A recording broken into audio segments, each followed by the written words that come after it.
ഹിന്ദു മുന്നണി മധുരയിലെ തിരുപ്പുറക്കുണ്ട്രത്തിൽ മുരുക സമ്മേളനം സംഘടിപ്പിക്കാൻ ഒരു പ്രത്യേക കാരണമുണ്ടായിരുന്നു. അവിടെ തിരുപ്പുറക്കുണ്ട്രം എന്ന മല മുരുകന്റേതല്ല, മുസ്ലിങ്ങളുടെ ഒരു സന്യാസിയായ സിക്കന്ദറിന്റേതാണ് എന്ന രീതിയിൽ ചില കഥകൾ കെട്ടിച്ചമച്ച് ഈ മുരുകൻ മല സ്വന്തമാക്കാൻ ശ്രമം നടത്തിയിരുന്നു.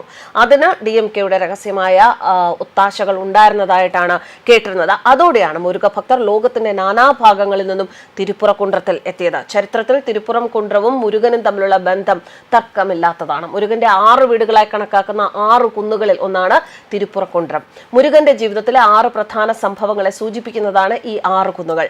ദേവേന്ദ്രന്റെ മകൾ ഇന്ദ്രസേനയെ മുരുകൻ വിവാഹം കഴിച്ചത് തിരുപ്പുറക്കുണ്ട്രത്തിൽ വെച്ചാണ്.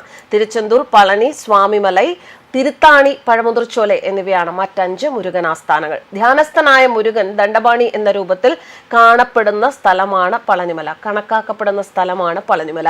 ഈയിടെ തിരുപ്പുറക്കുണ്ട്രത്തിന്റെ പേര് സിക്കന്ദർ മല എന്നാക്കി മാറ്റാൻ ശ്രമം നടന്നിരുന്നു. 12ാം നൂറ്റാണ്ടിലെ ഒരു മുസ്ലിം സന്യാസിയായിരുന്നു സിക്കന്ദർ ബാദ്ഷാ. അദ്ദേഹത്തിന്റെ പേര് നൽകുകയായിരുന്നു ഉദ്ദേശം. ഈ മലമുകളിൽ മൃഗബലി നടത്താനും ഒരു മുസ്ലിം കുടുംബം ശ്രമിച്ചിരുന്നു. ഇതിനെയൊക്കെ മുരുക ഭക്തർ തടഞ്ഞതോടെ അതൊരു ക്രമസമാധാന പ്രശ്നമായി വളർന്നു. ഭുജിക്കുന്നവനെ മഹാജ്ഞാനിയാക്കുന്ന അറിവിന്റെ മഹാരുചി പേറുന്ന ജ്ഞാനപ്പഴത്തിൽ നിന്ന് തുടങ്ങുന്ന തമിഴ് ഭക്തിഗാഥയെ തൊട്ട് കളിച്ചു തുടങ്ങിയ പാസ്റ്റർ ലോബി ഈ കളി തുടങ്ങിയിട്ട് വർഷങ്ങളായി. നേരിട്ടുള്ള ആക്രമണത്തിലൂടെ ക്ഷേത്രങ്ങളെ തകർക്കാനാവില്ല എന്ന് ബോധ്യപ്പെട്ട സനാതന വിരുദ്ധ ശക്തികൾ ദുരയും പണക്കൊതിയും കൊണ്ട് അപ്പപ്പോൾ കാണുന്നവനെ അപ്പ എന്ന് വിളിക്കാൻ ഉളുപ്പില്ലാത്ത സനാതന ധർമ്മികളിൽ ചിലരെ കൂട്ടുപിടിച്ച് കളി തുടങ്ങിയത് പളനിമലയെ ലക്ഷ്യം വെച്ചാണ്.